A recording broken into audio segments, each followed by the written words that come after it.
Recognition मिळालं, पण त्या लेवलचं काम चालत नाही आलं.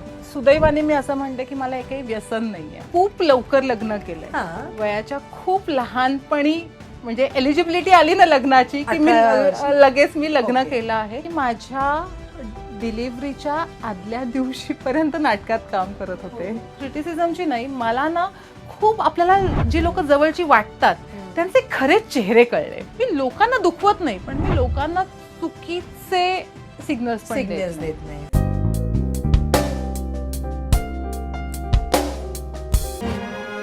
Legacy starts when together the undone is done. PNG Jewelers. Legacy is our biggest gold. ताई, पण तुझी पर्सनॅलिटी खरंच खूप सुंदर आहे आणि तू गेली इतकी वर्ष काम करतेस या इंडस्ट्रीमध्ये. कधीतरी ना कंटाळा येतो मेंटेनन्सचा की आता बस झालं, बंद करूयात हे सगळं.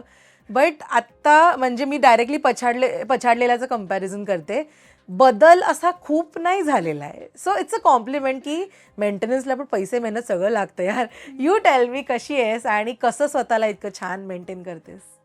खरं सांगू, मी मस्त आहे. मला मस्त राहायला आवडतं, मला मस्त खायला आवडतं. त्यामुळे तसं पाहायला गेलं तर असं खूप मेंटेनन्सवर खूप जास्त मेहनत घेते अशातला भाग नाही आहे, पण प्रयत्न करत असते.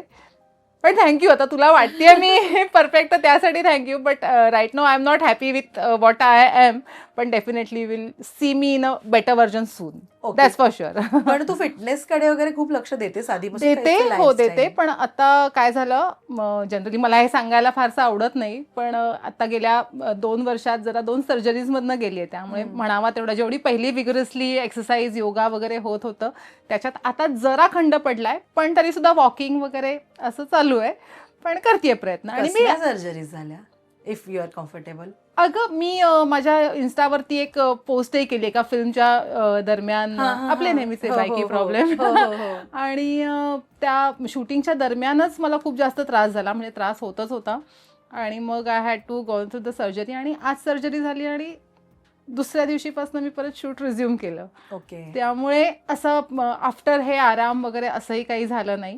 पण ठीक आहे, म्हणजे नो रिग्रेट्स. मला माझं काम खूप आवडतं, रादर त्याच्यामुळे मी रिकवर फास्ट झाले असंही म्हणता येईल. पण म्हणजे जशी मी फुलराणीमध्ये किंवा वरण भात किंवा विठ्ठलमध्ये होते, लवकरच तुम्हाला परत तसं बघशील. तुला खूप आवडतं काम करायला? सतत अतिशय. Camera is my God, my love, my everything. Camera इतकं प्रेम माझं फक्त माझ्या मुलावरच असेल. इतकं कॅमेरावर खूप प्रेम आहे माझं. ओके. आणि ना जर्नी आहे ही प्रत्येकाची, जी रॉ प्युअर असते, अगदी सोन्यासारखी असते. आणि जेन्युअनली आपण ज्या पोझिशनवर येऊन थांबतो किंवा ज्या पोझिशनपर्यंत पोहोचतो काम करायला, तिथपर्यंत यायचा प्रवास तर बिलकुल सोपा नाही आहे. आणि ना आत्ता म्हणजे सगळ्यांनी तुला पछाडलेला मधली मनीषा बघितली किंवा तू आत्ता काम करतेस ती भूमिका, त्याच्यामध्ये ना एक प्रवास आहे जो म्हणजे जे खड्डे पार करूनच जावं लागतं. त्याची कुठेतरी सुरुवात व्हावी लागते. पण मला अभिनेत्री व्हायचंय है ना. तुझ्या बाबतीत ती सुरुवात काय की मला अभिनेत्री व्हायचंय? अगदी खरं सांगायचं तर मला अभिनेत्री व्हायचंय असं मला कधीच वाटलं नव्हतं. मी उत्तम नृत्यांगना होते. माझे गुरु अश्विनी एकबोटे, कालच तिचा वाढदिवस झाला. अश्विनी ताईकडे मी भरतनाट्यम शिकत होते आणि डान्सर मी फारच उत्तम होते, हे मी अभिमानाने सांगू शकते. कारण का माझं पहिलं काम मला डान्समधनंच मिळालंय. म्हणजे एका नृत्याच्या कार्यक्रमामधनं, आपल्या सगळ्यांना माहिती आहेत ख्यातनाम दिग्दर्शक संतोष कोल्हे, त्यांनी त्या कार्यक्रमात मला बघितलं आणि त्यांनी मला पहिली सिरियल ऑफर केली. आणि सांज सावल्या नाव होतं त्या सिरियलचं. आणि तेव्हा मी शिकत होते का, अगदीच म्हणजे अगदीच पिल्लू होते.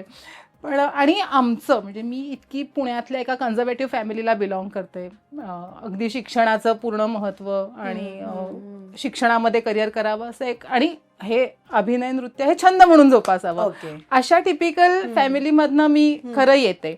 आणि त्यांनी मला जेव्हा ही सिरियल ऑफर केली तेव्हा असं वाटलं की हे जर का नशिबाने चालून आलंय माझ्याकडे तर नक्कीच हे माझ्यासाठी आहे क्षेत्र. आणि हे नृत्यातनं आलंय, म्हणजे असंही नाही की मी कुठे जाऊन भेटली आहे आणि मग आलंय, तर नाही. माझा एक नृत्याचा परफॉर्मन्स बघून एका चांगल्या दिग्दर्शकाला असं वाटलं की मी अभिनय करू शकते, म्हणजे ते माझ्यात आहे जे मला उमगलं नव्हतं.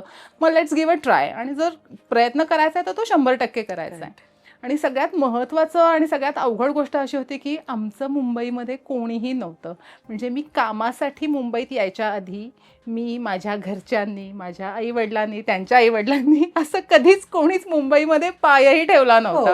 हो. ओके. आणि अचानक त्यांनी मला सांगितलं हा ॲड्रेस, ते वरळीमधलाच एक पत्ता होता की इथे यायचं आणि मला येऊन भेटायचं आणि मग आपण बोलू पुढचं. आणि वन फाईन मॉर्निंग मी निघाले आणि आले. आणि मी तिथे पोचल्यावरच सरांनी सांगितलं की नाही, तेच मी बघत होतो की तुझ्यात हिंमत आहे काय उठून येण्याची, आता तू करू शकतेस असं मला वाटतंय. असं म्हणून माझा प्रवास सुरू झाला. सांज सावल्याच्या सेटवरच माझे जे को ॲक्टर होते ते रामोजी फिल्म सिटीची एक फिल्म करत होते आणि सांज सावल्या पण तेव्हा ETVचंच होतं. आणि त्यामुळे रामोजी फिल्म सिटीतल्या लोकांना साधारण माहिती होतं की हे कोणीतरी नवीन पात्र आलंय आणि नाचबीज चांगलं करतं. त्यामुळे त्याच सेटवर मला रामोजी फिल्म सिटीची पहिली फिल्म मिळाली, बिन पैशाचा तमाशा. आणि त्याचाच गुजराती मेक वाला हवे तो सच्चू बोल. अशा 2 फिल्म्स मी 2 महिने तिकडे जाऊन केल्या रामोजीमध्ये. आणि तिथे महेशजी आले होते, त्यांच्या एका वेगळ्या फिल्म, त्यांचं एक काहीतरी शॉर्ट फिल्म वगैरे ते करत होते आणि तिथे ते आमच्या सेटवर आले होते. आणि तेव्हा मी भेटले त्यांना ॲज अ फॉर्मली. आपण आता एवढे मोठे दिग्दर्शक, आपण लहानपणापासून त्यांचे फॅन असतो आणि ते सेटवर आले. So we all were so amazed आणि त्यांना जाऊन भेटलो वगैरे. आणि तिकडनं आले आणि महेशजी नवीन फिल्मचं कास्टिंग करत होते असं कानावर आलं. म्हणून तिकडे जाऊन महेशजींना भेटले आणि महेशजींना आठवत होतं की त्यांनी, आणि ते नेमके जेव्हा आले होते सेटवर तेव्हा माझं गाण्याचं शूट चाललं होतं. त्यामुळे again I was dancing there आणि त्यांना ते लक्षात होतं आणि तिथनं पछाडलेला. ओके. आणि मग तो प्रवास चालू झाला. ताई, तू आता उल्लेख केलास पछाडलेला या चित्रपटाचा. खरं तर असं असतं की आपण एखादी प्रॉमिनंट भूमिका करतो, म्हणजे अगदीच तू श्रेयस तळपदे बरोबर काम केलेस त्याच्यात आणि ती मनीषा खूपच आवडली प्रेक्षकांना किंवा अरे ही छान अभिनेत्री, असं अशा प्रकारचं रिकॉग्निशन आलं तुझ्यासाठी. एक प्रॉमिनंट भूमिका जेव्हा आपल्याकडे येते ना, तेव्हा कुठेतरी असं वाटतं की आता करिअरचा ग्राफ खूप बदलणार, आता सगळ्या लीड्स येणार किंवा आता म्हणजे भरमसाठ प्रोजेक्ट येणार, असं होऊ शकतं अनेकदा. मला सांग, तुझ्या बाबतीमध्ये काय होतं? रिकॉग्निशन मिळालं पण त्या लेवलचं काम सुद्धा त्याच्याबरोबर चालत आलं? रिकॉग्निशन मिळालं पण त्या लेवलचं काम चालत नाही आलं. आणि कदाचित ना मला असं वाटतं माझ्याकडनं अपेक्षा फार वाढल्या होत्या की आता मी लीडच केला पाहिजे मी. आणि त्या दरम्यान अगदी पछाडलेला सारखे पिक्चर फार कमी बनत होते. बरोबर. किंवा जे बनत होते ते सुद्धा म्हणजे त्या एका ग्रुपला घेऊनच, म्हणजे एखाद्या दिग्दर्शकाचा आवडीच्या लोकांचा हा ग्रुप, तर तो त्याच्यातच तो एक पिक्चर बनायचा किंवा दुसराही ग्रुप त्यांचा एक पिक्चर बनायचा. तर पछाडलेलाच्या लेवलचं असं काम तेव्हा तरी माझ्या वाट्याला आलं नाही. म्हणजे ही अत्यंत दुर्दैवाची गोष्ट होती. पण त्या दरम्यान मग मी हिंदी डेली सोप्सकडे वळले. कारण पछाडलेला वगैरे ह्या फिल्मनी मला रेकॉग्निशन मिळालं पण पैसे काही फार मिळत नव्हते. आणि तेव्हा मुंबईत राहणं, मुंबईत तळ ठोकणं ते जास्त गरजेचं होतं.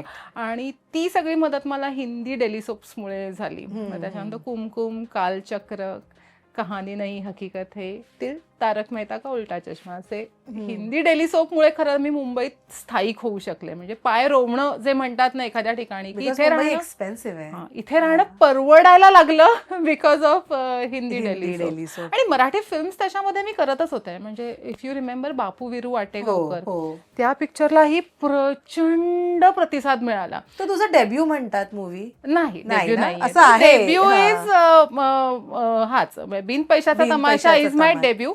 पण साधारण पछाडलेला आणि बापू विरू वाटेगावकर एका वेळेला चालू होते. चालू पण एका वेळेला होते. म्हणजे मला आठवतंय की मी पछाडलेलाची नाईट शिफ्ट करायचे आणि सातारा आणि गगनबावडा कोल्हापूर असे त्या 2 लोकेशन्स होत्या. तिथे नाईट शिफ्ट करायचे, पहाटे इथे येऊन मी दिवसभर बापू विरूचं शूट करायचे, परत रात्री. आणि हे सगळं मी STनी प्रवास करून केलेलं आहे. तेव्हा सगळे शूटिंगच्या गाड्या किंवा हे असे काही अवेलेबल नव्हत्या. आणि असतील तरी त्या मला अवेलेबल नव्हत्या, कारण का मी फारच नवीन होते. मला असा से नव्हता की मला गाडी द्या आणि मला तिकडे शूटला जायचंय. तिकडे शूट घेतलाय हा माझा प्रॉब्लेम आहे आणि आय हॅव टू हँडल अशा बेसिसवर मी होते. त्यामुळे एसटीचं फार मोठं योगदान आहे. सातारा कोल्हापूर असा प्रवास मी आता खूप जेव्हा केलाय. तू त्या गोष्टींकडे बघत असेल तेव्हा तुला खूप प्राऊड वाटत असेल स्वतःबद्दल की भलेही परिस्थिती बिकट असेल पण क्विट नाही केलंस तू नाही. अजूनपर्यंत काम करतेस. अगं तेच ना, म्हणजे हे सुदैवाने मी असं म्हणते की मला काही व्यसन नाहीये, ओके. कसलंच व्यसन नाहीये, आणि असेल तर ते फक्त कामाचं आहे. आणि कामासाठी काही पण, कॅमेरासाठी काही पण, अशा याच्यात कुठूनही कशीही पोचलेली आहे मी शूटला. माझ्यामुळे शूटला उशीर झालाय, शूट कॅन्सल झालंय, असं देवदयेने आतापर्यंत कधी घडलं नाही. कारण का माझं प्रेम आहे ग कामावर. म्हणजे त्याला काही दुसऱ्यांनी माझ्यावर जबरदस्ती केली आहे किंवा दुसऱ्यांनी कोणीतरी मला ढकललंय हा, किंवा त्याच्यावरनं मला शिक्षा मिळणार आहे, अशातला भागच नाहीये. सेल्फ ड्रिव्हन आहे. Correct correct. तर त्यामुळे मस्त वाटतं. म्हणजे आता हा प्रवास मागे वळून बघितला ना तर खूप भारी वाटतं. किती वर्ष अंदाजे झाली असतील या इंडस्ट्रीत तुला? झाले ना आता 22 वर्ष. 22 वर्ष. 2004चा रिलीज आहे पछाडलेला. मेकिंग 2005चा रिलीज आहे. मेकिंग वॉज अराउंड 2004 ला. 22 ते त्या एकाच वर्षात इतक्या अनेक गोष्टी घडल्या की आता तो सगळा गुंता सोडवला की कळतं की किती एकात एक काम करत गेले मी. आणि देवाची दया. बेस तर पुणे आहे तुझा आणि मुंबईत तू कामानिमित्त आलीस.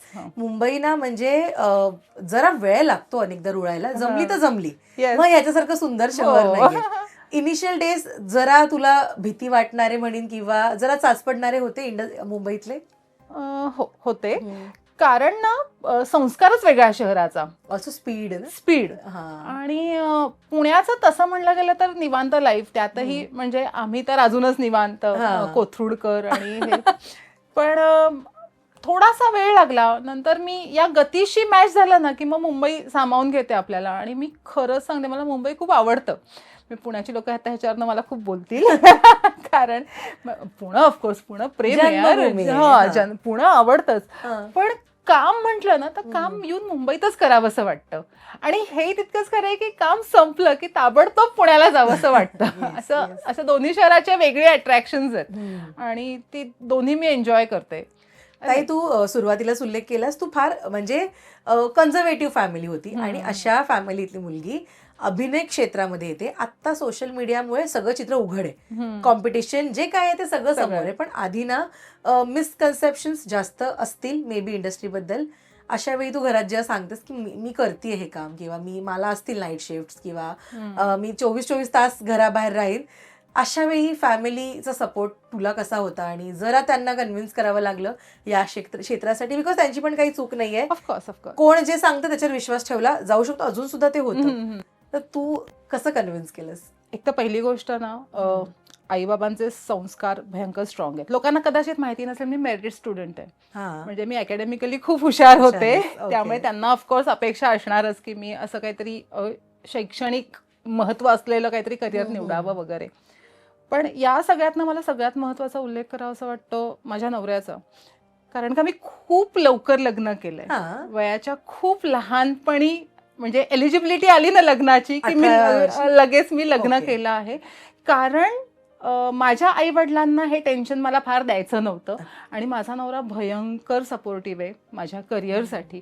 रादर त्याचा असा एक स्ट्रॉंग पाठिंबा आहे म्हणून मी कुठेही जगात फिरू शकते. किंवा कारण मला माहिती आहेत माझे रूट्स एकदम मजबूत आहेत. आज कुठेही जगात मी असेल तरी मी एकटी नाहीये हा विश्वास मला माझ्या हजबंडकडनं येतो. आणि that's why I feel lucky की तो माझ्या मध्ये कधीही येत नाही. कधी कुठल्या सेटवर त्याला बघितलं नसेल, हार्डली लोकांनी त्याला बघितलं असेल कारण का तो कॅमेरा कॉशियस आहे असं म्हटलं तरी चालेल. पण he is there and because of him I am everywhere. तो जो कॉन्फिडन्स आहे. आणि मग आई वडिलांना असं होतं की आता जबाबदारी हा घेतोय म्हणल्यावर त्यांचा जो एक टेन्शनचा किंवा याचा भाग होता तो आपसुकच रिलीज झाला.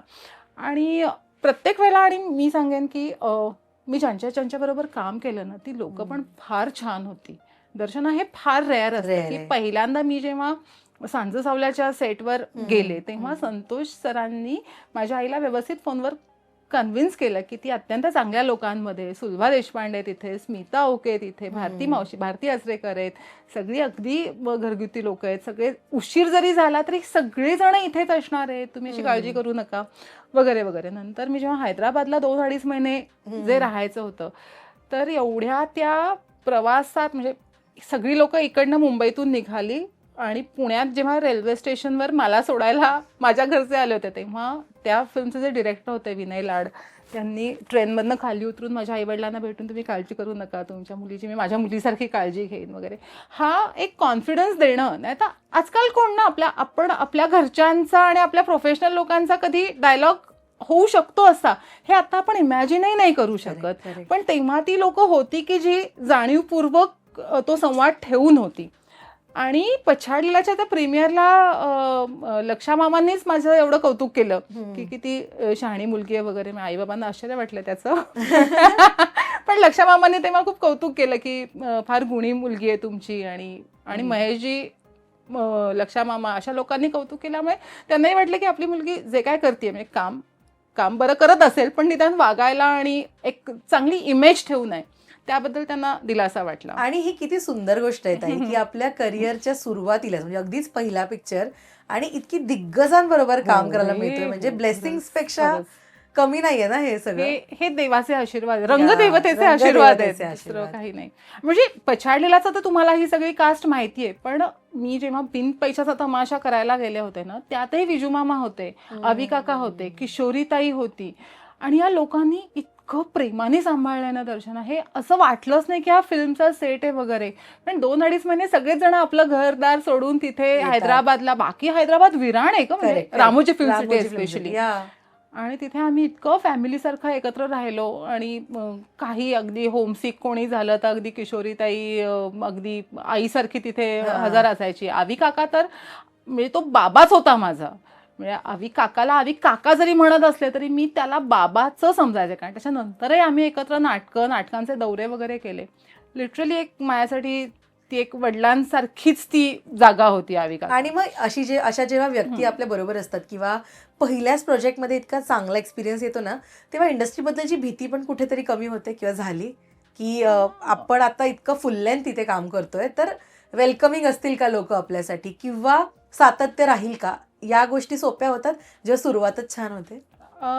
ऍक्च्युली काय होतं माहितीये का प्रॉब्लेम, जेव्हा सुरुवात खूप छान होते ना, त्याच्यानंतर जर का काही वेगळा एक्सपिरियन्स आला ना तर जास्त धडपडायला होतं. म्हणजे हिंदीच्या बाबतीत पण मी तर असं बघते की ती एक शिकवणच होती. कारण हिंदीमध्ये एवढा डायलॉग नाहीये, ती लोक खूप रिझर्व्ड असतात. आपण असं बसून रिहर्सल केलीये, डायलॉग्स घेतलेत आणि त्यात आमचं पुण्याचं हिंदी म्हणजे ओ माय गॉड. म्हणजे सुरुवातीला क्या कर रहे हो तुम हे म्हणायला सुद्धा मला भीती वाटायची, कारण का नव्हताच तो कॉन्फिडन्स हिंदीचा, अजूनही नाहीये. एवढे हिंदी डेलीसोप करून सुद्धा आपणहून काहीतरी हिंदी बोलायचं मला नाही सुचत. मला वाचून बोलता येतं, पण ती एक चांगली शिकवण मिळाली मला हिंदी डेलीसोप्स मधनं. कारण का नाही तिथे कोणी आपल्याला मदत करत. म्हणजे जितकं मराठीमध्ये या लोकांनी सांभाळून घेतलं, गोड वागले, इतकं छान, इतकं आपलेपण वगैरे, त्याच्या exact opposite Hindi serial industry होती.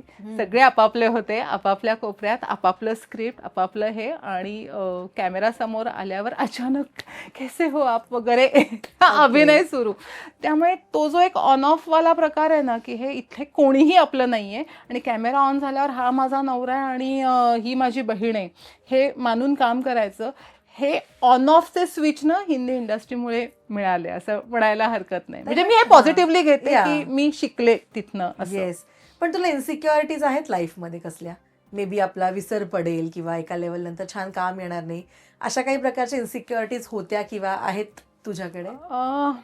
ऍक्च्युली ना ही इन्सिक्युरिटी पहिल्यांदा जाणवली होती जेव्हा मी मॅटर्निटी ब्रेकवर गेले होते. म्हणजे तेव्हा मला असं जाणवलं होतं की आता ह्याच्या पुढे मी काम करेन नाही करेन कसं. कारण मुंबईतल्या मुंबईत ते गोष्ट सोपी असते, पण मी माझं बेबी आम्ही पुण्यात होतो आणि तिथनं परत कमबॅक करता येईल की नाही असा सगळा प्रश्नचिन्हच होतं, म्हणजे काही ठरवलं नव्हतं. मला फक्त आई व्हायचं एवढंच माझं तेव्हा माझी प्रायोरिटी होती. आणि त्यानंतर वेन आय बिकेम मदर, मग मी विचार करायला लागले की आपण काय करणार आहोत, का आपण आता वेगळंच काहीतरी, का आता नवऱ्याला बिझनेसमध्येच मदत करूयात, हेच करूयात. पण मला असं वाटतं की माझं जसं कॅमेरावर प्रेम तसं कॅमेराचंही आहे माझ्यावर तू प्रेम. आता स्वतःहून उल्लेख केलास ताई म्हणून विचारते. युजली ना out of sight out of माइंडची भीती असते. आत्ता पण जेव्हा एखाद्या अभिनेत्रीचं लग्न होतं, मी आत्ता सांगते 2026ची गोष्ट सांगतेय, एखाद्या अभिनेत्रीचं लग्न होतं तेव्हा अरे आता लग्न झालं तर ही काम करेल का, किंवा तिला करायचं असेल का काम, हा प्रश्न पडतो. त्याच्यानंतर दुसरा मुद्दा येतो, दॅट इज मॅटर्निटी ब्रेकचा. अनेकदा शून्यापासून सुरुवात करावी लागते. या कार्यक्रमात याआधी जितक्या न्यूली मॉम आल्या आहेत त्यांनी हे उघडपणे सांगितलंय की करावी लागते शून्यापासून सुरुवात. सांगावं लागतं जाऊन की आम्ही आई जरी झालो असलो तरी आम्हाला काम करायचं आहे. ही आत्ताची सुद्धा परिस्थिती आहे. तुझा एक्सपिरियन्स सांग, खरंच तुला पण शून्यापासून सुरुवात करावी लागली होती का, की निभावून नेलंस तेव्हा सुद्धा, काय होतं? तसं पाहायला गेलं तर 2 वर्ष घरी बसणं म्हणजे तशी शून्यापासूनच सुरुवात असते. तू 2 वर्षाचा ब्रेक घेतलास? ब्रेक घेतला असं नाही म्हणता येणार, पण मी पुण्यातनं मुंबईला फार येऊ शकत नव्हते. पण हेही तितकंच खरं की मी माझ्या डिलिव्हरीच्या आदल्या दिवशीपर्यंत नाटकात काम करत होते. हो. मग आवी काकाला जे बाबा म्हणते ते उगाच नाही. तेव्हा आम्ही लग्नाची वेडी आणि माझी बायको माझी मेहुणी असे 2 नाटकं करत होतो. आणि लिटरली माझं पिल्लू 1 एप्रिलचं आहे आणि 31 मार्चला आम्ही प्रयोग केलेला आहे. वा. आणि बिकॉज माझ्या उंचीमुळे असं माझं पोट दिसायचं नाही आणि त्या प्रकारे कपडे घालून वगैरे मी लग्नाच्या वेळीमध्ये रश्मी करत होते. आणि त्यामुळे तोपर्यंत काही वाटलं नाही. त्याच्यानंतर अचानक जेव्हा घरी बसावं लागलं ना, ते काही दिवस अंगावर येण्यासारखे होते. मग सुदैवानी तेव्हा सोशल मीडिया किंवा हे फार नसलं तरी माझं वाचन खूप असल्यामुळे मी इथनं खूप शांत राहिले. आणि शून्यापासून सुरुवात होती, पण मी आतताईपणा नाही केला. म्हणजे मला मिळेल ते वाटेल ते असं काम तेव्हाही मी नाही केलं. म्हणजे त्या बाबतीत मी नवऱ्यालाही थँक्यू म्हणते की मला काम करावं ही गरज माझी फक्त मानसिक होती. त्यामुळे हे असे डिसिजन मी घेऊ शकले. आणि त्यानंतर विशाल इनामदार संशय कल्लोळ नावाची फिल्म करत होता. मग त्याचा रायटर राजेश कोलन तो पुण्याचाच होता. तर मी त्याला म्हटलं तसंही माझं बाळ रात्रभर झोपत नाही, मी जागीच असते, तुला काही रायटिंगमध्ये इकडे तिकडे काही मदत लागली तर मला सांग. माझं वाचन खूप आहे, रेफरन्स काढून द्यायचे असतील काय असतील. तो डायलॉग सुरू झाला ना, मग तो आपोआपच पसरला की अरे ही आहे. मग संशय कल्लोळ चालूच होता पिक्चर, मग तू ह्याच्यात कामच कर ना, असं झालं. आणि मी म्हणलं अरे पण मी अशी खूप जाड झाली आहे रे. आणि आफ्टर डिलिव्हरी तो एक कॉन्फिडन्स जातो, म्हणजे तो कॉन्फिडन्स रिगेन व्हायला थोडा वेळ लागतो. म्हणलं अरे मी खूपच विचित्र दिसतीये, म्हणजे तुला जशी मी आठवते तशी मी दिसत नाही. तो म्हणला नाही नाही काही नाहीये आपण करूयात. असं करून मी संशय कल्लोळ केलं. मी ती फिल्म बघितल्यावर मला वाटलं नाही बरी दिसतीये मी जाड झाले थोडी. ऍक्च्युली ना सगळ्यात जास्त भीती देणारी गोष्ट तीच असते, वाढलेलं वजन. म्हणजे कामाचा कॉन्फिडन्स 1-2 दिवस रोज गेल्यावर येईल, पण जे कॉन्शियस होतो ना आपण की वजन वाढलंय, मी कशी दिसत असेल, दॅट किल्स द मोस्ट. तोच आपला कॉन्फिडन्स कुठेतरी कमी करतो की आता आपण कसं जायचं कॅमेऱ्यासमोर. तशी मी चवळीची शेंग कधीच नव्हते, तरी सुद्धा आहे त्यामुळे निभावून देतं. पण तरी सुद्धा एक डिलिव्हरी नंतर एक अख्खी जॉग्राफीच बदलते. But I was mentally prepared for that. त्यामुळे ते निभावून वेळ घेतलास ना ते वजन कमी करायला. तू म्हणास की तू आताताईपणा नाही केलंस. नाहीतर म्हणजे की आता लगेच पटापट काम करायचंय बाबा, out of sight out of mind नको. आणि ना खरं सांगू का ना, मी मदरहूड पण जाम एन्जॉय केलंय. And I proudly say that. म्हणजे मी अगदी सुरुवातीलाही म्हणलं की कॅमेरा इतकं प्रेम माझं बहुतेक माझ्या मुलावरच आहे. तर मी तेही खूप एन्जॉय केलंय. आणि असं आहे ना ग, त्याही मोमेंट्स आयुष्यात एकदा बघायच्या असतात, एकदा जगायच्या असतात. आणि ते मिस झाले की त्याचा रिटेकही नसतो. परत हे पहिल्यांदा मम्मा म्हणून दाखव हे आपण दुसऱ्यांदा नाही म्हणू शकत. जे पहिल्यांदा जे ऐकणं आहे ते पहिल्यांदा ऐकणं आहे. आणि तेही मी खूप एन्जॉय केलं. त्यामुळे मला ते घरी बसणं असं फार दुःखद नाही वाटत. म्हणजे अरे यार माझी आयुष्याची 3 वर्ष वाया गेली असं मला अजिबात नाही वाटत. मी ती 3 वर्ष मातृत्व जगले पूर्णपणे. आणि जेव्हा काम आलं तेव्हा मी काम फुलफ्लेशली करू शकले. संशय कल्लोळ ना त्यानंतर. संशय कल्लोळ पासून सुरुवात केली, सुरुवात मग केली. सुरू झालं मग व्हॉट्सअप लग्न, हो. मग घे डबल, मग सख्या रे नावाची सिरियल केली, केलीस, हो, हो. जिथे ही माझी जीवाभावाच्या मैत्रिणी मला भेटल्या, ज्ञानदा आणि हो. आणि मग तिथपासून चालूच आहे. मग लॉकडाऊननेच थांबवलं तेवढं, हा. बाकी चालू आहे. आणि ना जेन्युअनली म्हणजे या इंडस्ट्रीमध्ये इतके वर्ष तरणं ही सोपी गोष्ट नाहीये. दॅट टू कामातलं सातत्य, एक प्रोजेक्ट नंतर दुसरं प्रोजेक्ट, असं म्हणतात आणि वेगळे पण. वेगळे प्रोजेक्ट. एक्झॅक्टली, वेगळे पण खूपच माझे- वेगळे हो. प्रोजेक्ट केले. आणि ताई असं असतं ना की कॉन्फिडन्स तर लागतो नो डाऊट या सगळ्यामध्ये, पण तुमचं कामच तुम्हाला काम मिळवून देतं असं सगळेजण बोलत असतात. मला सांग, सुरुवातीपासून ते आत्तापर्यंत तुझ्या जर्नीमध्ये मिळेल ते काम तू केलं नाहीस, त्याच्या मागचं रिझन आज तुला सांगायला आवडेल का? कारण असं असतं, एक काम असतं जे आपल्याला उत्तम पैसे मिळवून देतं, एक काम असतं जे आपल्याला आपल्या टॅलेंटचं सॅटिस्फॅक्शन देतं. सो तुझं नेमकं काय गमक आहे एवढ्या वर्षाचं, किंवा कुठल्या गोष्टींकडे तू जास्त लक्ष दिलंस त्याच्यामुळे सिलेक्टिव्ह प्रोजेक्ट करतेस? हे बघ, सुरुवातीला मी केले म्हणजे आता ज्या हिंदी डेली सोप्स होत्या ते करण्यामागचं कारणच ते होतं की मला सेटल व्हायचं होतं, मला तेव्हा पैशाची गरज होती. रादर त्यामुळे आय कुड सिक्युअर की काही एक अमाऊंट सिक्युअर झाली की ज्याच्यामुळे मी पुढची 3 वर्ष मॅटर्निटी ब्रेक घेऊ शकले. पण त्यानंतर असं झालं की व्हॉट्सअप लग्न आला, त्याच्यामध्ये माझ्या कामाचा म्हणजे एवढूसा रोल होता पण तो क्लिक झाला. आणि तो इतका क्लिक झाला की विश्वास सरांनी मला इमिजिएटली घे डबल मध्ये ऍज अ लीड कास्ट केलं. म्हणजे मला एवढं कळलं की आपण चांगलं काम करतोय, तर ते वारेमाप करून त्याचं म्हणजे ते असं खूप कॉमन नको करायला, की सिलेक्टिव्ह करूयात पण चांगलं करूयात. तर घे डबलसाठी फॉर दॅट मॅटर मी आगरी भाषा शिकले. आम्ही पुण्यामध्ये ही भाषा ऐकलेलीही नसते कधी, आणि इथे मी आगरी मुलगी म्हणून जेव्हा काम करायचं असतं तेव्हा ती जी प्रोसेस असते की ती भाषा शिकणे, त्याची प्रॅक्टिस करणे आणि मग त्याचं शूट करणं, त्याच्या पुढे त्याचं जाऊन डबिंग करणं, तर मला वाटतं ह्या गोष्टी टाइम कन्झ्युमिंग आहेत आणि त्याला तेवढा वेळ दिला पाहिजे.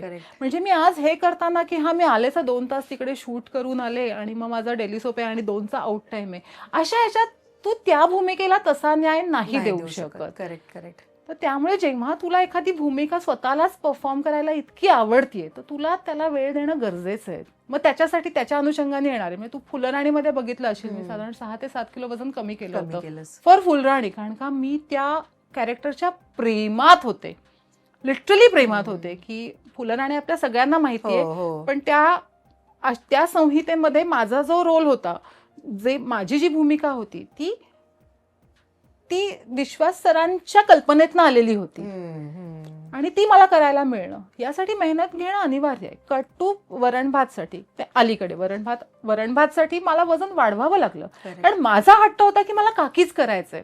ते तर मला महेशजी तर मला म्हणत की सुप्रियाचा रोल कर, की तो तुला साजेसा आहे. तर मी अट्टहासाने मला काकीचा रोल करायचा आहे म्हणून मी वजन वाढवलं, त्यानंतर फुलराणीसाठी कमी केलं. मग आता या प्रत्येक रोलवर माझं इतकं प्रेम आहे की त्याला तेवढा वेळ देणं गरजेचं आहे. आणि म्हणून मग हे करताना तेही घ्या, ते करताना हेही घ्या, हे जरा मी करणं टाळलं. म्हणजे मागच्या वर्षी मी नाटक करत होते तर मी फक्त नाटक करत होते. सिरियल किलर नावाचं माझं नाटक चाललं होतं, मी पूर्ण वेळ नाटक करत होते. कारण मला असं पटत नाही की समजा मी एक दिवस आपण पर डे घेतो ना सिरियलसाठी, जर का आपण एक अख्खा दिवस त्या प्रोजेक्टसाठी दिलाय तर त्यांना नाही माझा हाच प्रयोग आहे म्हणून मला 2 वाजता सोडा, हे मला मानसिकरित्या पटत नाही. जर का मी त्यांच्याकडनं त्या दिवसाचे पैसे घेते तर तो अख्खा दिवस त्यांना देणं मी बांधील लागते. हे अत्यंत ओल्ड स्कूल आहे, मला कळतंय, पण हे मी अशीच पण आहे ना ताई, पण मी अशीच आहे. हा, तू आता ना वरण भातचा उल्लेख केलास, खरं तर त्या पिक्चरने धुमाकूळ घातल्या, म्हणजे पोलीस केस पर्यंत वगैरे प्रकरण गेलंय त्या चित्रपटाचं. पण मला सांग, म्हणजे या टप्प्यावर की जिकडे आपली एक ओळख आहे, आपण काम केलेलं आहे, आपलं एक छान पर्सनल आयुष्य सेट आहे, अशा वेळी वरण भात सारखा चित्रपट करताना मला खरं उत्तर द्या, सोसायटल क्रिटिसिझमची भीती वाटते का, किंवा तुला वाटली होती का की मी हा चित्रपट करतेय, उद्या ह्याचे पडसाद काय उमटतील, किंवा हे माझ्यावर बॅकफायर होईल, हे कलाकार म्हणून आणि त्यानंतर त्या पलीकडची एक स्त्री म्हणून याबद्दलचा कधी तू विचार केलास, करतेस? खरं सांगायचं तर नव्हता केला तेव्हा. फक्त असं होतं की मी असे बोल्ड रोल याच्या आधी कधी केले नव्हते, आणि वाचन माझं खूप असल्यामुळे मी जयंत पवारांचं खूप साहित्य वाचलं होतं आणि मला भयंकर भयंकर आवडतं त्यांचं लिखाण. आणि त्यांच्या लिखाणावर अशी एखादी इतकी सुंदर गोष्ट म्हणजे नाही वरण भात लोणचं मी वाचलेलं पण होतं, पण त्याचा असा पिक्चर करतायत महेशजी, आणि महेशजी मला म्हणतायत की तू हे करशील का, म्हणजे त्यांना एवढा कॉन्फिडन्स आहे तर मी करूच शकते. म्हणजे जर का ते करून घ्यायला तयार आहेत तर मी डेफिनेटली करू शकते असा मला कॉन्फिडन्स होता. हा, पण त्याचे जे रिपकेशन झाले त्यासाठी मी प्रिपेअर्ड नव्हते खरं सांगायचं तर. पण फक्त हा मी सांगितलं ना, सुप्रियाचा रोल त्यांनी आधी मला ऑफर केला होता. मी अट्टाहासानी मी त्यांना म्हणलं की नाही महेश, मला काकीचा रोल करायचा आहे. आणि मी पहिल्या नरेशनला म्हणजे छायाताई होती, शशांक दादा होते, त्यांनी नरेशन केलं, स्क्रीन प्ले वाचून दाखवला आणि वी वेअर लाईक अमेज्ड की हे काय सुंदर आहे. अशा टाळ्या वाजवल्या सगळ्यांनी आणि त्या टाळ्या थांबायच्यात मी महेशजींना म्हटलं महेशजी मी काकी करते. आणि ही वॉज लाईक अरे मग तुला वजन वाढवावं लागेल वगैरे. म्हटलं चालेल, म्हणजे तुम्ही म्हणालात तर सुप्रिया पण करेनच मी, पण मला काकी आवडलंय. म्हणजे त्याचा पुढे परिणाम काय होईल हे व्हायच्या आधी मी त्या रोलला मला हे करायचंय असं धरून ठेवलं होतं. गट्सचे डिसिजन आहे. गट्सचे डिसिजन आहे अगं, पण किती सुंदर रोल आहे तो. म्हणजे किती सुंदर, त्याला केवढा ग्राफ आहे की एका मुलाला हेट करण्यापासनं त्या मुलासाठी एवढं डिवोशन आणि प्रेम दाखवण्यापर्यंत आणि तो मुलगा सोडून गेल्यावर वेड लागण्यापर्यंत. हा काय ट्रॅव्हल आहे त्या कॅरेक्टरचा. आणि मला तर करताना खूप मजा आली. बरं, महेशजींचा इतका चांगला सपोर्ट होता की त्यांनी कुठेही कम्फर्ट लेवलच्या बाहेर असं काही माझ्याकडनं करून घेतलं नाही. माझ्या कम्फर्टनुसार ते सगळं झालेलं आहे शूट. आणि घरच्यांचा पाठिंबा होता ना गं. म्हणजे हे करताना मी फक्त माझ्या नवऱ्याला विश्वासात घेऊन सांगितलं होतं की हे असं असं आहे. मला भीती एवढीच होती की मला जमेल की नाही, तिथे जाऊन पोपट नको व्हायला. त्यांनी हा कॉन्फिडन्स दिला की त्यांना वाटतंय ना तर मग जमेल तुला, तूच आधीच तू जमेल की नाही ही शंका तू घेतलीस तर नाही जमणार आहे. हे जमणार आहे म्हणून जा तर नक्की जमणार आहे. आणि मग तो झाला, म्हणजे जसा अपेक्षित होता तसा तो रोल निभावता आला. हा, पण त्याची जी रिपकेशन्स आणि हे होती ती वाईट नाही म्हणणार मी, पण आय डोंट नो, म्हणजे त्याच्यासाठी मी प्रिपेअर्ड नव्हते. पण सगळ्यांनी मला खूप सांभाळून घेतलं त्या दरम्यान. क्रिटिसिझमची भीती वाटलेली का त्या दरम्यान, किंवा इन जनरल तुला? मला खरं सांगू का दर्शना, मला क्रिटिसिझमची नाही, मला ना खूप आपल्याला जी लोक जवळची वाटतात त्यांचे खरे चेहरे कळले. अच्छा, ते मात्र झालं की आपल्याला जे वाटतं की हे आपले किती जवळचे मित्र आहेत, हे किती जवळची लोक आहेत, त्यांचे खरे चेहरे मला कळले. त्यामुळे मी तेही पॉझिटिव्हलीच घेतले की चला या क्रिटिसिझमचा आणि या सगळ्या गोष्टीचा असा फायदा झाला की असे सगळे चेहरे उघडे झाले की माझं कोण आहे आणि माझं कोण नाही, आणि माझं कोण आहे हे दाखवण्याचा प्रयत्न करणारे तर किती माझे नाही आहेत हे मला त्या प्रोजेक्ट नंतर जास्त लक्षात आलं. आणि अभिनेत्री म्हणून तर मी खूपच प्रगल्भ झाले असं मला वाटतं. म्हणजे अचानक मला असं वाटलं मी काम केलं, नाही तर मला तसं एक हे झालं होतं, एक कॉन्फिडन्स आला होता की कॅमेरासमोर मी वावरू शकते, मला कसंही मला काम करता येतं. वरण भात केल्यानंतर मला कळलं की आपल्याला काहीही येत नाहीये, ही सुरुवात आहे. इथनं आता पुढे शिकणं बाकी आहे, कारण का असं चॅलेंज स्वतःला देऊन काही केलेलंच नाहीये. जे मला वरण भात नंतर म्हणजे वजन कमी करणं आणि वाढवणं हे चॅलेंज नाहीये. कॅमेरा समोर किती वेगळ्या प्रकारची भूमिका आपण करू शकतो हे स्वतःला दिलेलं चॅलेंज आहे. आणि ते वरण भात पासून मला असं वाटतं की सुरू झालं की हा आता ती शून्यापासून सुरुवात आहे खरं तर. नाही, खरंच, कारण इतका बोल्ड रोल स्वीकारणं, त्याला न्याय देणं आणि आपले लोक काय बोलतात त्याच्यासाठी कान बंद असणं, म्हणजे जेन्युअनली ह्याला गट्स लागतात. बिकॉज आहे ना, दोन शब्द कधीतरी आपल्याला कोण वाईट म्हटलं किंवा मे बी आपण सोशल मीडियावरच्या कमेंट घेऊ, एखादी विचित्र कमेंट आली ना तर आपण शेल्फमध्ये जाऊ शकतो. पण मी तुला बघतेय तू तितकीच बिनधास्तपणे वावरतेस, लाईक एक्स्ट्रीमली अनअपोलोजेटिक. आणि ना एक्सपिरियन्सनुसार येतो मे बी हा कॉन्फिडन्स. हो आहे, आणि मी तशी खूप स्ट्रेट फॉरवर्ड आहे. म्हणजे त्या बाबतीत मी काय म्हणतात, माझं नाव आहेच अत्यंत स्ट्रेट फॉरवर्ड आणि सडेतोड आहे. पण आता तू हा विषय काढलास ना तर मला सांगायला आवडेल, म्हणजे मी त्याच्यावर ऑलरेडी काम करतेय. या ज्या अत्यंत अर्वाच्य कमेंट्स आणि या ज्या गोष्टी येतात ना त्याच्यावर मी ऍक्शन घ्यायला सुरुवात केली आहे. ओके, मी त्याच्यावर काम करते आहे. आणि मला या सगळ्या अभिनेत्रींना सांगायला आवडेल की नाही सहन करायचं. बरोबर आहे. कोणाकडे एक 20 रुपयाचा नेट पॅक आहे म्हणून तो तुमच्या कॅरेक्टरवर नाही काही बोलू शकत. Right right right. हे नाही ऐकून घ्यायचं. आणि मी आता हे खूप चांगला प्लॅटफॉर्म आहे म्हणून सांगते की अत्यंत व्यवस्थित कायदेशीर ॲक्शन या गोष्टीवर घेता येते. मी आता या सगळ्यातनं जातीये, मी या सगळ्याचा अभ्यास करतेय आणि आय विल मेक शुअर की हे पुढच्या काही दिवसात, माझ्या बाबतीतच असं नाही पण ही एक जरा बसली पाहिजे. बरोबर आहे की तुम्ही उठून कोणालाही हे बघ तू छान दिसतेस, अगदी हॉट सेक्सी, खूप आवडतेस, आय लव्ह यू, हे आपण पचवून घेतो की ठीक आहे, मान्य आहे, हे फॅन्स आहेत, हे बोलू शकतात. पण त्याच्या पुढे जाऊन जेव्हा तुम्ही अर्वाच्य शब्दात बरोबर. जेव्हा हे बोलायला लागतात ना, हे इथून पुढे टॉलरेट केलं जाणार नाहीये दर्शना, आणि त्याच्यावर लिगल ॲक्शन घेतली जाणार आहे. आणि म्हणजे यासाठी मी फार आपली आता सगळी कायदेव्यवस्था खूप सपोर्टिव्ह आहे. यासाठी नका सहन करू, नका सहन करू, द्या. अरेला कारे उत्तर दिल्याशिवाय हे थांबणार नाहीये. कोणीही कोणाचा तरी मुखवटा लावून, खोटे प्रोफाईल करून तुमच्या कॅरेक्टरवर खूप वाढलंय. एक्झॅक्टली. कारण आपण म्हणतो की हे इग्नोर करा, की जाऊ दे ना, बोलू देत, काय फरक पडतो, भोकं थोडी पडतं. हो, आता निधी फॉर दॅट मॅटर जे सोशल मीडिया हँडल करते, मी पहिल्या दिवशी मला सांगितलं की ताई, या ज्या कमेंट्स येतात ना, या फार जास्त वेळा अत्यंत जवळच्या लोकांकडनं येतात. आणि दुर्दैवाची गोष्ट अशी आहे की आपले जे खूप जवळचे लोक असतात ते त्यावर काही आपल्या बाजूनी बोलतही नसतात. पण कायदा आहे आपल्या बाजूनी आणि हे नाही सहन करायचं. आणि मी तर नाहीच करणार. आता तू बघतच असशील सोशल मीडियावर, मी त्याच्यावर ऍक्शन घ्यायला सुरुवात केलेली आहे. मे बी माझा हा मोठेपणा आहे की कोणाकोणाला कशी शिक्षा झाली आहे हे मी अजून टाकायला सुरुवात नाही केली आहे. पण तू ऍक्च्युअली तर टाकायला सुरुवात कर, म्हणजे लगाम बसेल. कसं आहे ना की कसं आहे, मी जेव्हा एखाद्या माणसाला की माझं चारित्र्यहनन करायचं नाही यावर बोलू शकते, तेव्हा ती माझी जबाबदारी आहे की दुसऱ्याचंही मी करू नये. करेक्ट. पण मी लिगल ॲक्शन घेतीये आणि घेणार. आणि माझं असं आवाहन आहे प्रत्येक इथे इंडस्ट्रीमध्ये काम करा. आपण काम करतोय, आपल्या कामाविषयी, आपल्या पोस्टविषयी, आवडलं नाही आवडलं तर ते सांगा की अजिबात नाही आवडलं तुझं काम, ऍक्सेप्टेड. पण तुम्ही अर्वाच्य आणि अत्यंत खालच्या भाषेत तुम्ही कुठल्याही स्त्रीशी बोलू शकत नाही. 100% खरं आहे. पण कुठलीच गोष्ट ही स्ट्रगल शिवाय इनकम्प्लीट आहे.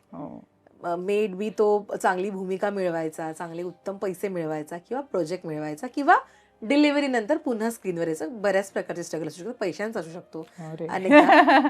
मला सांग, तुझा कधी असं स्ट्रगलिंग फेज होता का की कामाचा स्ट्रगल, पैशांचा स्ट्रगल, एक मेंटल स्ट्रगल सगळं एकत्र झालं, असा कधी पिरियड आला तुझ्या आयुष्यात? हो, खरं तर आत्ताच, म्हणजे आफ्टर वरण भात. कारण झालं असं की आफ्टर वरण भात ना मला असं त्या प्रकारच्या भूमिका खूप यायला लागल्या. म्हणजे असं आहे का की काम नाही तर नाही, तर काम येत आहे आणि ते अशाच प्रकारचं. आणि आता परत तशाच पद्धतीची भूमिका करण्यात मला इंटरेस्ट नाही. त्या कामाला नाही म्हणावं लागणं, त्यामुळे वेगळं कुठलं काम जे मला हवंय ते माझ्यापर्यंत न पोचणं, असा तो फार अवघड पॅच होता. बरं, वरण भातमुळे एक नावही झालं होतं, अभिनेत्री म्हणून सुद्धा मला वाटलं होतं की मी बरं काम करतेय, अजून केलं पाहिजे वगैरे. आणि त्या दर्जाच्या, त्या धर्तीच्या भूमिका नव्हत्या येत चालू. त्यामुळे आलेल्या भूमिकांना नाही म्हणणं हा पण मोठा स्ट्रगल आहे ग. की तेव्हा माहिती असतं की गरज आहे, आपल्याला पैशाची गरज आहे, सगळंच आहे, पण नाही, एवढं नाही करायचंय हे. तर तो एक म्हणजे गरज असून सुद्धा, पैशाची गरज असून सुद्धा तो रोल न आवडल्यामुळे किंवा ते प्रोजेक्ट न आवडल्यामुळे त्याला नाही म्हणणं, असा एक मोठा स्ट्रगलचा पॅच होता. आणि लॉकडाऊन नंतर मला वाटतं थोड्याफार फरकाने तो सगळ्यांनीच फेस केला आहे. जे लोक फक्त टेलिव्हिजन करत होते ते त्यामध्ये व्यवस्थित जरा जास्त चांगले सर्व्हाइव्ह झाले. पण जे लोक फक्त फिल्म बेस्ड काम करायचे, जसं माझ्यासारखं, त्या लोकांनी सगळ्यांनीच हा फेस केलेलाच आहे. आणि पैसे कायम हवेच असतात. आणि मी कायम असं म्हणते की असा फोन आला की मॅडम असं प्रोजेक्ट आहे पण आपलं बजेट कमी आहे, तर मी कायम असं म्हणते की अरे बजेटचा काही प्रॉब्लेम नाही, असा फोन यायची मी वाट बघतेय पहिल्या दिवसापासून. तर असा अजूनपर्यंत एवढ्या 22 वर्षात एकही फोन असाला नाही, अरे नाही बजेटचा काही प्रॉब्लेम नाहीये, हे मी ऐकलंच नाहीये. त्यामुळे तो it's like never ending struggle. पण तू फ्री मध्ये काम केलंयस कधी कोणासाठी की पैसेच नाही घेतले? हो, केलंय ना. दुर्दैवाने ते रिलीज नाही झालं. हाच माझा जो मित्र आहे राजेश कोलन, त्यांनी एक फिल्म केली होती. It was a very bold subject होता त्या फिल्मचा. पुण्यातल्या रेड लाईट एरियावर बेस्ट एक लव्ह स्टोरी. त्याच्यामध्ये मी एक NGO मधला हे करत होते आणि राजा आमच्या सगळ्यांचा मित्र असल्यामुळे आम्ही सगळ्यांनीच त्याच्याकडे फ्री ऑफ कास्ट काम केलंय. आणि असं असं बरेचदा करतो ग मित्रांसाठी आपण इव्हेंट्स मध्ये जाणं किंवा असं. तू रिजेक्शन फेस केलंस कधी? म्हणजे एखादं रिजेक्शन असतं जिव्हारी लागतं, तर असं कोणतं रिजेक्शन आहे की जे तुझ्या खूप जिव्हारी लागलंय? खूप जास्त वाईट वाटलेली गोष्ट म्हणजे एक सिरियल होती एका खूप ख्यातनाम चॅनलवर, ती येणार होती आणि त्याचं प्रोमो शूट माझ्याबरोबर झालं आणि दुसऱ्या दिवशी मला सांगितलं की तू नाही करत आहेस सिरियल कारण का तू त्या लीडपेक्षा उंच आहेस. आता मी जन्मापासून उंच आहे दर्शना, आता काय करणार म्हणजे त्याचं? बरं अचानक उद्या शूट सुरू केलं असं तर होत नसतं ना. एखाद्या सिरियलमध्ये आपण जर का एखादा इम्पॉर्टंट रोल करत असतो तर त्याची वर्कशॉप्स होतात, 1-1.5 महिना आधीपासून त्या गोष्टीचं काम चाललेलं असतं आणि लुक टेस्ट असते. तर ते मला खूप दुखलं होतं आणि मी ना फार तेव्हा सिरियल करत नव्हते. सिरियलचा आणि माझा फार हे नव्हता. मी खूप मनाशी असं ठरवून की नाही आता मी सिरियल करणार आहे, सिन्सिअरली महिन्यातले 20 दिवस काम करणार आहे वगैरे वगैरे, असं मी एक पूर्णपणे त्या दृष्टीने 1 महिनाभर आधीपासून येणारी सगळी कामं थांबवून हे करून मानवची माझ्या मुलाची सगळी सोय लावून वगैरे वगैरे अशी मी प्रिपेअर्ड होते की आता 6 महिने तर मला काय घरी फिरकता पण येणार नाही अशा ह्याच्यात. आणि असं अचानक सांगितलं ग. ते जे काय दुखलंय मला, म्हणजे मला एकदम समोरचं 6 महिन्याचं प्लॅनिंग असं कोलमडताना दिसलं एका सेकंदात. आणि फॉर नो गुड रिझन. उंची म्हणजे तर तो बाकी रिजेक्शन्स तशी होत असतात की आपण ऑडिशनला गेलो किंवा आपण मीटिंग केली आणि बोलवलं नाही, हे वाईट वाटतं आपल्याला किंवा आपण असं नंतर बघतो की या रोलसाठी मला बोलवलं होतं आणि हिला घेतलं. अरे मग मी काय मी काय वाईट होते असं सारखंच वाटतं की जो रोल किंवा कदाचित कधी कधी असंही होतं की अरे यार मी का नाही पोचले यांच्या भेटायला की इतका चांगला रोल आहे आणि हिने किती माती खाऊन ठेवली आहे, मी असते तर मी असा चोपून ठेवला असता रोल, मी का नाही पोचले तिथे, असं पण होतं. कहाणी गरगर की ऍक्च्युली. आणि ना तू रिजेक्शन बद्दल सांगितलंस, बट ऑडिशन्स हा प्रकार आधीपासून चालत आलाय. मे बी अनेक जण देतात अनेक जण देत नाहीत. आता तर सेल्फ ऑडिशन आलंय. तर मला सांग की 2 प्रकारे कधी कधी ऑडिशन लक्षात राहतात. एक प्रकार की आपण कमालीचं देतो ऑडिशन, किंवा एक की खूपच वाईट केलंय किंवा म्हणजे नंबर ऑफ रिझन्स. तुझं एवढ्या 22 वर्षातलं मला एक ऑडिशन ऐकायला आवडेल तुझ्या गोष्टीतलं की ते तू कधीच नाही विसरू शकत. सगळ्यात बेस्ट पार्ट सांगू का? मी जी सगळ्यात भारी प्रोजेक्ट्स केली ना, मग ते वरण भात असू दे, पछाडलेला असू दे, बिन पैशाचा तमाशा असू दे, यासाठी मी ऑडिशन दिलेलं नाही, कधीच नाही. म्हणजे मला प्रमोशनच्या वेळेला लोकांनी असं महेशजींना विचारलं की तुम्ही हिला म्हणजे ही एकदम आउट ऑफ द वे तुमच्या फिल्ममध्ये कशी आली, मी आधी फारसं काम एकत्र केलेलं किंवा काय, तुम्ही ऑडिशन घेतलं का? महेशजी म्हणले नाही, तिला बघून मला वाटलं की ती हे करेल. अशा ह्याच्यात ही सगळी कामं केली आहेत. पण ऑडिशन आता सिरियलची ऑडिशन देताना मला असं भीती वाटते की कारण का सिरियलचे पॅटर्न आता बदलले, खूप लाऊड झाले किंवा काय, आणि मग नंतर ते मी बघते आणि माझंच मला हसू येतं आणि मग मी त्याच्यात सिलेक्ट झालेले असते, त्याच्यात मला अजून हसू येतं की म्हणजे मी कन्व्हिन्स नसते तसं लाऊड कर. पहिल्यांदा ऑडिशन पाठवलं की मग त्यांचं येतं की नाही थोडंसं अजून थोडं ज्यादा करो मॅडम, थोडं ज्यादा हे करो. तसं तारक मेहताच्या बाबतीत झालं होतं की मी गेले आणि असं एक सेटल असं हे केला, नहीं आप थिएटर करते हो ना, तो थिएटर जैसा करो. म्हणलं ओके, तो करो थिएटर जैसा, आणि मजा आली. नंतर त्या सिरियलचा फॉर्मॅटच तसा असल्यामुळे तशी मजा आली. पण आता जेव्हा हे सेल्फ ऑडिशन किंवा हे येतात ना, मला माझं ऑडिशन कधीच आवडत नाही, कारण का मला एवढं स्वतःला एवढं लाऊड काम फारसं नाही आवडत. पण लोकांना आवडतंय तर ठीक आहे, मला माझं काम नाही बघायचं ना, लोकांनी माझं काम बघावं अशी माझी इच्छा आहे. ताई, सुरुवातीपासून तुझ्या बोलण्यामध्ये रंगभूमीचा खूप उल्लेख आलाय. नाटकाबद्दल सांगितलंस तू किंवा अपॉर्च्युनिटी बद्दल सांगितलंस. रंगभूमी आपल्याला वळण लावते हे मी अनेकांकडनं ऐकलेलं आहे हे वाक्य. मला सांग, तुझं आयुष्य किंवा तुझ्या करिअरचा ग्राफ रंगभूमीने कसा बदललाय? किती योगदान आहे त्याचं आत्ता तू ज्या लेवलला आहेस त्यासाठी? खरं सांगू का की जशी लोकांची सुरुवात स्टेजपासून हा. रंगभूमीपासून होते तशी माझी झालेली नाही. मी कधीही प्रायोगिक नाटक केलेलं नाही.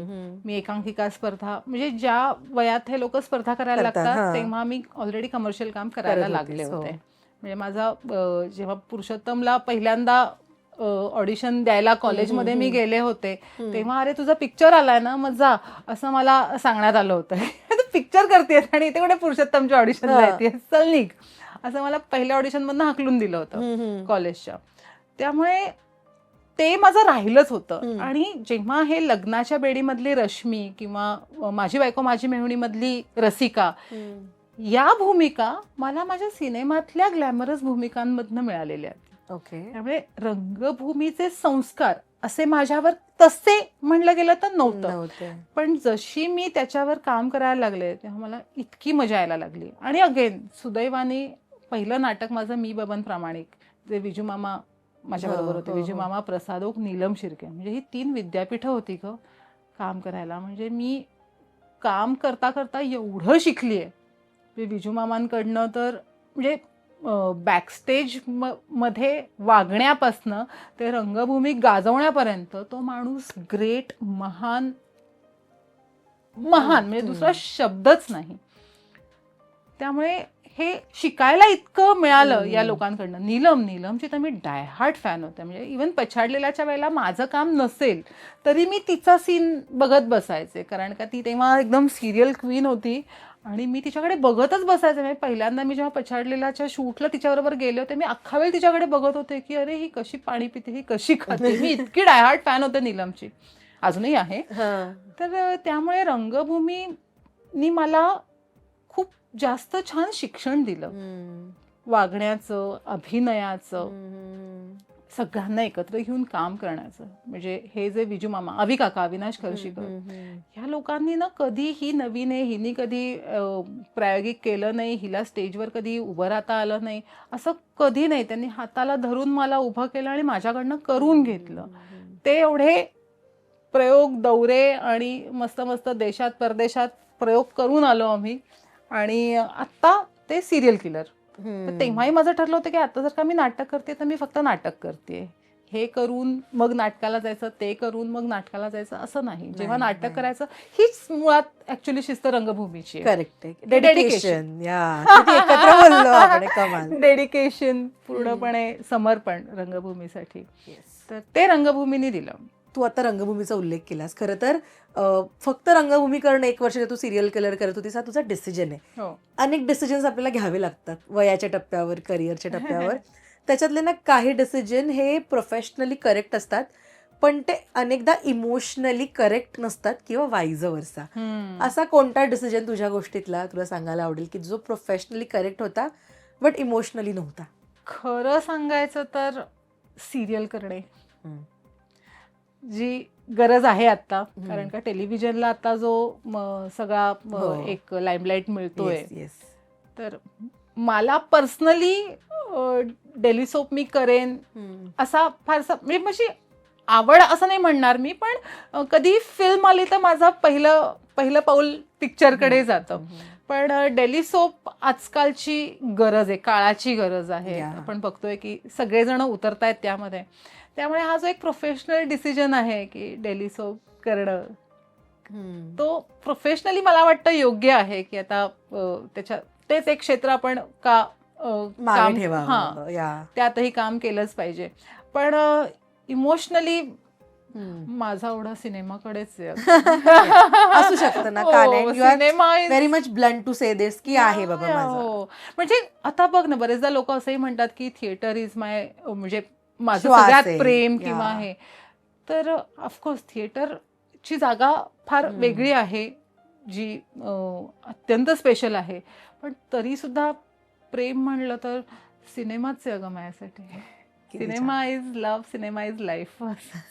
आणि ना तू खूप सुरुवातीपासूनच ना ताई तू खूप प्रॅक्टिकल आणि छान उत्तरं देतेस.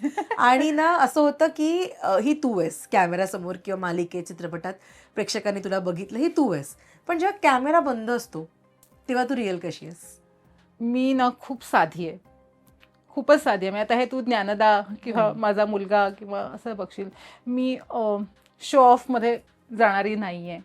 मी अत्यंत फूडी आहे आणि साधी आहे म्हणून स्पष्टपण आहे. म्हणजे बऱ्याच लोकांना तो रूडनेस वाटतो, पण मी रूड नाही आहे. मी माझ्याबद्दल कोणाला काही कल्पना नाही करू देत. जे आहे ते मी स्पष्ट बोलून टाकते. म्हणजे मी ही काय म्हणेल किंवा हे असं म्हणायच्या आधी मी म्हणून टाकलेलं असतं.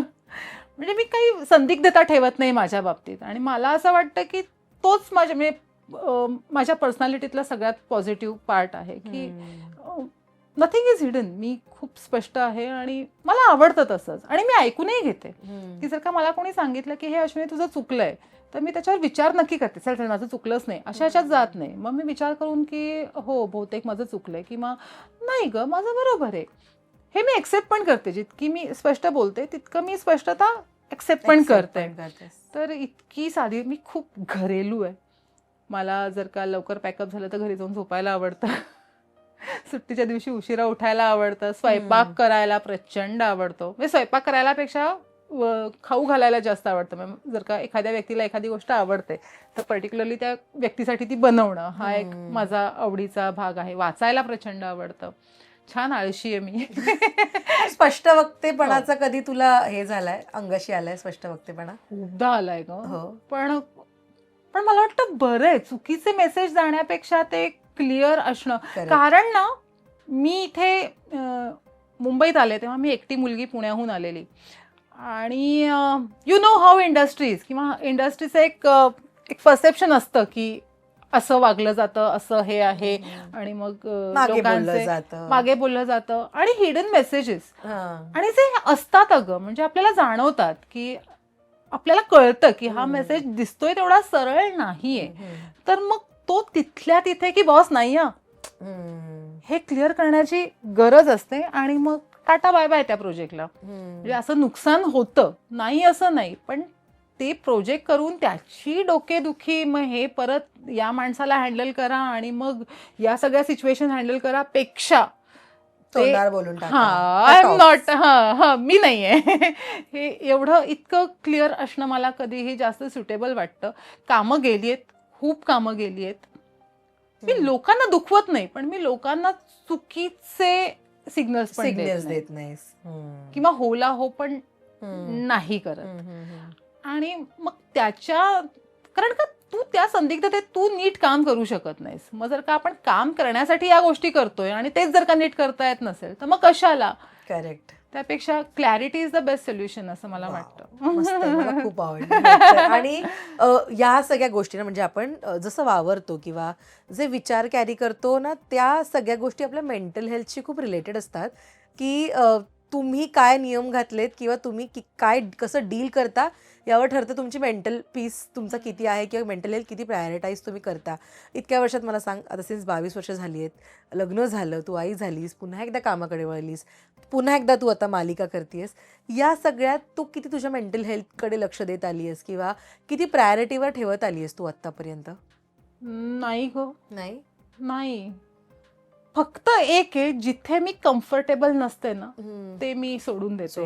म्हणजे एवढंच मी व्यवस्थित लक्ष देते की डोक्याला त्रास घेऊन काही नाही करायचं, कॉम्प्रोमाइजेस करून काही नाही करायचं. जिथे तुम्ही कम्फर्टेबल नाही आहात, जिथे तुम्हाला काम करायला मजा येत नाहीये किंवा कामाचं सॅटिस्फॅक्शन मिळत नाहीये, तिथनं कटलो. पण मला वाटतं हेच, this is what mental health is all about. की फाइंड युअर पीस. बरोबर आहे. Whether it is your work, तुझ्या कामामध्ये असू देत, नाहीतर घरी असू देत, किंवा जे काय करतेस त्याच्यात जर का इथनं पीस असेल तरच ते काम चांगलं होऊ शकतं. करेक्ट. तर मी ते तेवढं मात्र मी जपलंय की जिथे मला असं वाटतं की या गोष्टी कंट्रोलच्या बाहेर जात आहेत, तिथे मी व्यवस्थित एक डायलॉग ठेवते की आपण थांबूयात आणि मी नाही हे करू शकत. तू वेगवेगळ्या प्रकारचे प्रोजेक्ट्स ताई आतापर्यंत केलेत, अजून मे बी तुझ्या मॅनिफेस्टेशन मध्ये असतील वेगवेगळे प्रोजेक्ट्स, पण कुठल्या प्रकारची भूमिका किंवा कुठल्या प्रकारच्या प्रोजेक्टसाठी तुला असं वाटतं की तुझं टॅलेंट अजून एक्सप्लोर झालेलं नाहीये आणि तू त्याची वाट बघतेस, तर ते काय आहे? Dance based role. माझी सुरुवात नृत्यापासून झाली आहे, पण कुठेही माझं नृत्य असं हायलाईट झालं नाहीये आणि ह्याची मला अत्यंत खंत आहे. म्हणजे फॉर दॅट मॅटर पछाडलेला मधलं पण माझं गाणं एडिट झालं for some duration reason or something like that. नंतर घे डबल, इतकी सुंदर 3 गाणी आम्ही नाचलोय, संस्कृती आणि मी. दोघी जणी चांगल्या नृत्यांगना, दोघींनी दंगा केला आणि ती फिल्म थिएटरला रिलीजच नाही झाली आणि ती डायरेक्ट OTT वर रिलीज झाली त्या लॉकडाऊनच्या सगळ्या प्रकारामुळे.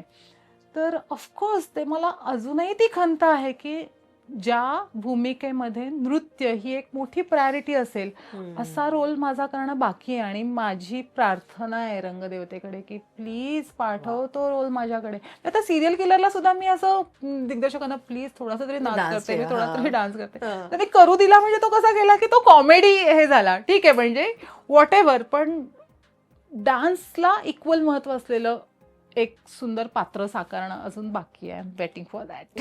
मिळेल तुला ते लवकरच. थँक्यू. सो आपले ना प्रत्येकाच्या आयुष्यात एक मुवमेंट असते, टर्निंग मुवमेंट आपण ज्याला म्हणतो, की जी गोष्ट घडली आणि आयुष्य किंवा मे बी करिअर पूर्णपणे चेंज झालं. सो आजच्या तिची गोष्टमध्ये मला तुझी PNG स्पेशल शायनिंग मुवमेंट जाणून घ्यायची आहे, की तुझ्या मते ती भूमिका किंवा तो प्रोजेक्ट तुझ्यासाठी शाईन करणारा ठरला तर ती कोणती आहे? Legacy starts when together the undone is done. PNG Jewelers. Legacy is our biggest gold. खरं सांगू, माझ्यासाठी शाईन करणारा ठरला आत्ताचा हे म्हणजे तसे 2 आहेत. एक तर पछाडलेला मधली मनीषा आणि फुलराणी मधली मेघा. कारण मेघा एक ग्लॅमर घेऊनच आली. करेक्ट. म्हणजे त्या भूमिकेची गरजच ग्लॅमर ग्लॅमर ग्लॅमर ही होती आणि त्या भूमिकेसाठी विश्वास सरांनी मला निवडणं, त्याच्यावर मेहनत घेऊन ते तसा एक तो हे उभा करणं आणि त्यानंतर थँक्स टू गॉड किंवा रंगदेवतेचे आशीर्वाद असे की फुलराणीचं प्रत्येक परीक्षण माझ्या कौतुकाशिवाय पूर्ण झालेलं नाही. वाव. म्हणजे काही लोकांनी सिनेमाच्या बाबतीत जे काय लिहिलं आणि मेघाच्या बाबतीत जे काय लिहिलं यामध्येही फरक होता, पण प्रत्येकाने मेघाबद्दल, प्रत्येक क्रिटिकनी प्रत्येक पोस्टमध्ये किंवा ज्यांना सिनेमा आवडला, ज्यांना सिनेमा नाही आवडला, त्या सगळ्यांना मेघा ही आवडलीच. आणि मी यासाठी विश्वास सरांना खूप खूप थँक्यू आहेच आहे. पण इतकी सुंदर भूमिका पदरात पडणं आणि ती सुद्धा मेन लीड मधली नाही.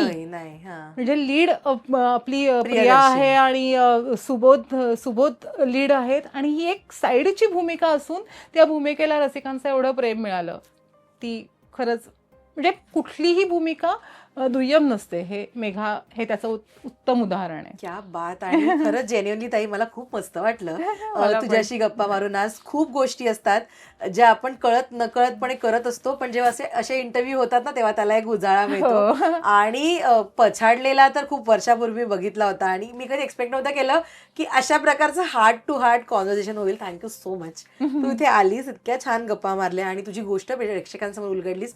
ऑल द व्हेरी बेस्ट पुढच्या एक 50-60 वर्षाच्या अजून करिअरसाठी. So much. काम करत राहा, कारण तू छान दिसते स्क्रीनवर. आणि काम करत राहिलं की मग आपण भेटतही राहतो. All the very best. Thank you.